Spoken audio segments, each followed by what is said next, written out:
Today's BaOmer. I'll tell you one of my BaOmer stories with Rabbi WAGNER that he always laughed about for years to come. One year, I forget what year it was, but Shimi Weinbaum was a chassan. And he came to Toronto to escape the pressures of organizing parades and things like that. But of course, like a day before, he said, how can there be no parade in Cincinnati and in Toronto? So we stayed up a whole night. We were going to make a parade overnight. And we were outside the Zal and making signs and banners. And when BaOmer are up a whole night, everyone's overtired. So all of a sudden, like early in the morning, after being up a whole night, there was some Litvische kids, the yeshivas right next in the AKIVA. They came around and they started teasing what Lubavitch doing today, like these signs and these things. And there was one kid especially that he was mamish reitzing on. And he started saying some negative things about the Rebbe. And as chatoy ani maskir, I shouldn't say it. I was overtired. I gave this kid such a punch.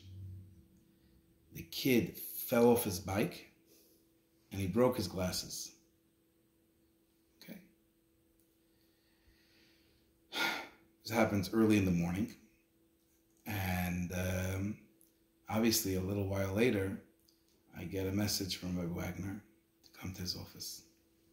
He says, Gershon, what'd you do? Like, how do you do this? Do you know who this kid is?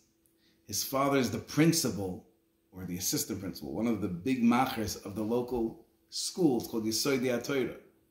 Now that's all we need is that this kid got beat up by a Lubavitcher bocher.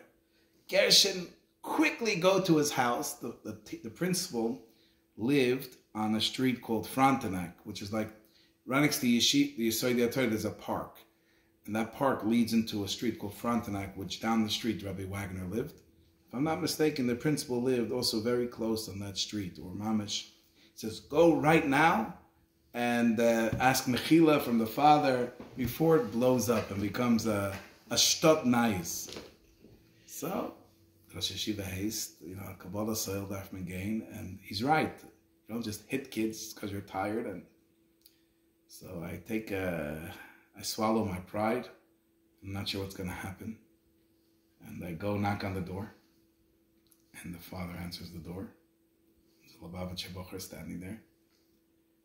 And he says, were you here? I said, I'm here to apologize. I said, apologize for what? I said, what do you mean? I have to tell you? You obviously know why I'm here. Apologize for what? He says, no, tell me. Apologize.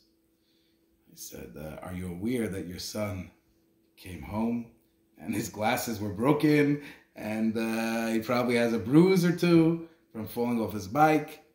And I'm sorry that I was the bocher that hit him. It was totally inappropriate. And on behalf of the yeshiva and myself, I take achrayas, and if there's anything that needs to be paid or whatever, I'm taking achrayas.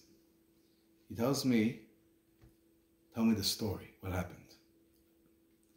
Tell him the whole story, all my chesroiness and how tired and the parade. He told me something I'll never forget. He said, I want you to know that when my son came home with the broken glasses, he didn't tell me how it happened. He says, you want to know why?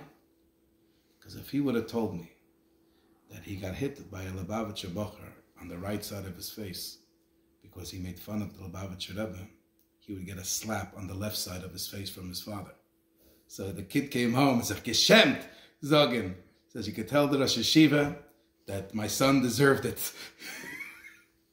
Oh, Rabbi WAGNER had such nachas from that story.